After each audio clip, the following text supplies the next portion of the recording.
Janai kaip įmonė.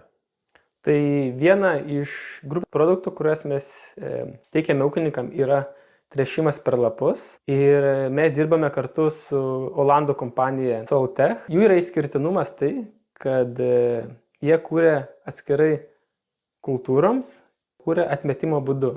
Vienu metu jie gali paleisti 300 skirtingų formuluočių ir stebėti, kaip reaguoja augalai. Tai ta formulėcija, kuri laimi, tą ūkininkas ir gauna. Jūs pats buvote toje įmonėje, taip? Praeitą sezoną buvau gal kokius 4 kartus. Be to, kad buvau pačioje įmonėje, taip pat dalyvavau ir atidarėme naujo pastato, kuris buvo pastatytas grinai naujų produktų kūrimui. Galiu pasakyti, kad tai yra vienas inovatyviausių turbūt tokio tipo pastatų Europoje. Ir tai padeda šiai įmonei sukurti unikalius, analogų neturinčius produktus. Tai yra 4 produktai, kuriuos mes rekomenduojame ūkininkams Lietuvoje. Kodėl dabar būtent šie produktai? Todėl, kad mes juos esame patikrinę. Visų pirma, stebėję, kaip jie veikia nepriklausomose bandymuose Europoje. Ir kas turbūt ūkininkui svarbiausia, kad jie yra patikrinti Lietuvoje. Ir mes tą patikrinimą atliekame jau 2 metus. Aha, tai čia jūsų to kolegos ūkyje, taip? Taip, nes kai ūkininkai pasakome, kad turime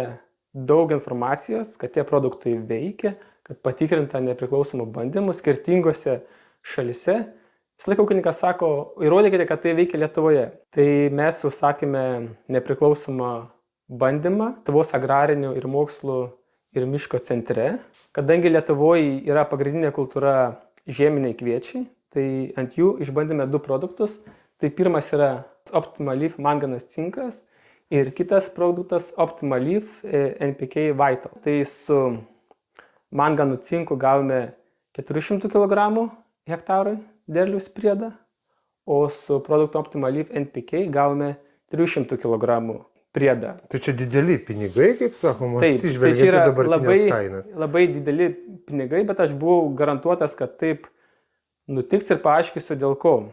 Ir tai yra susijęs su lapų tyrimais. Nepaslaptis, kad kviečiams trūksta elementų tokių kaip mangano, cinko ir vario, bet kaip surinkęs duomenis aš pastebėjau, kad jų labai trūksta. Jeigu augalui trūksta ir galima paduoti augalui prieinamą formą, tada ir gaunamas labai aukštas rezultatas.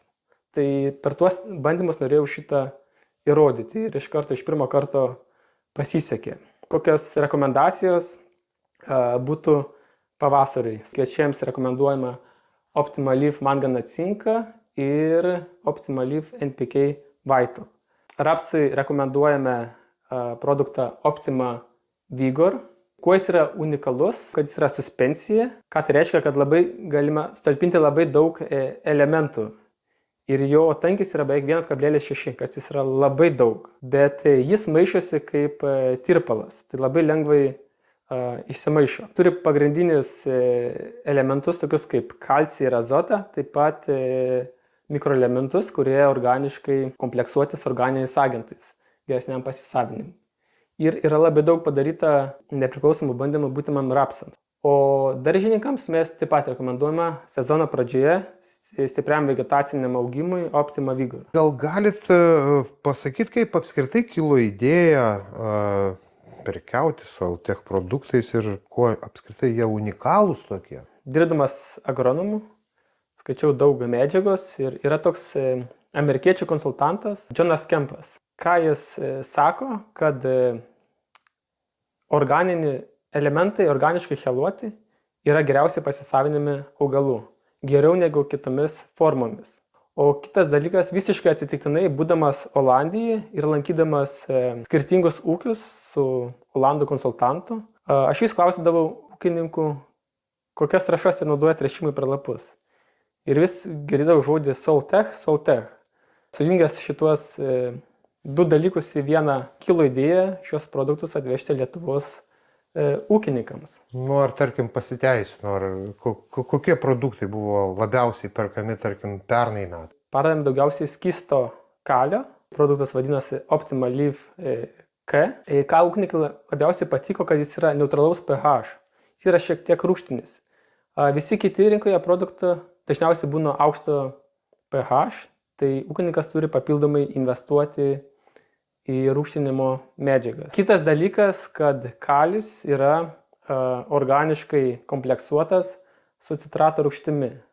Ką tai duoda ūkininkui? Tai, kad tas kalio kiekis yra geriau pasisavinamas. Kaip galėtume išskirti tos pliusus, minusus tręšimai per lapus? Supratau klausimą ir aš galvoju, kaip ūkininkui perteikti visą šitą informaciją, nes kai pasakai organiškai cheluotas, tai ūkininkui nelabai aišku. Tarkim, yra sintetiniai chelatai ir aš palyginau, kuo jie skiriasi, bet taip pat palyginau su skirtingomis formomis. Bet prieš pradėdamas lyginamas gal pasinaudosiu progą ir pasakysiu mano nuomonę arba mūsų nuomonę, kokios yra pagrindinės klaidos daromos tręšimui per lapus Lietuvoje. Aišku, pradėti nuo vandens, kad turi būti tinkama vandens pH ir neturi būti kietas vanduo. Ką ūkininkai daro blogai, tai jie naudoja per daug produktų ir dažniausiai naudoja pigius druskų pagrindų pagamintų.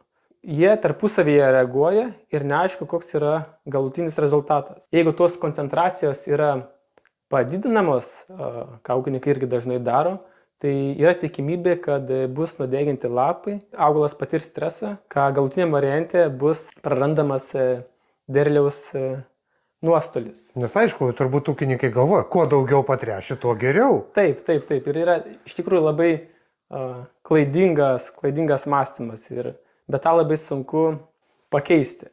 Ir reikia daug edukacijos. Bet jeigu dabar kalbėti apie pliusus, tai visų pirma, organiškai cheluoti elementai yra žymiai geriau pasisavinami. O tą galima patikrinti lapų tyrimais. Kitas dalykas, jie yra labai švelnus augalams. Ūkininkas gali produktus naudoti žydėjimo metu. Ir taip ypač labai svarbu sezono pabaigoje. Ta ūkininkai praeitais metais bandė, mes patys bandėme ir galime patvirtinti, kad nieko baisaus nenutiko. Po to visi produktai yra tinkamo pH, kas irgi yra svarbu, ir labai lengvai tirpsta ir maišosi. Tai ypač svarbu pavasarį, nes pavasaris būna šaltas ir jeigu, tarkim, naudojate kristalinės formos, tai yra problemos su tirpinimu. O su šiais produktais tokių problemų neturėsite. Kaip galėtumėte apibūdinti kainos ir kokybės santykį? Iš jūsų agronomo, kaip sakoma, požiūrio. Tai visų pirma pasakysiu, kad dirbdamas agronomu, aš norėjau tokius produktus naudoti. Ir mano įsitikinimu, tai yra geriausia kaina už tai, kokius rezultatus gali gauti ūkininkas. Jeigu kalbant apie pačią kainą, tai yra šiek tiek brangesni negu, sakykime taip, produktai, kurie yra pagaminti druskų pagrindu ir šiek tiek pigesni už tuos produktus, kuriuos, sakykime, gamina didžiosios įmonės.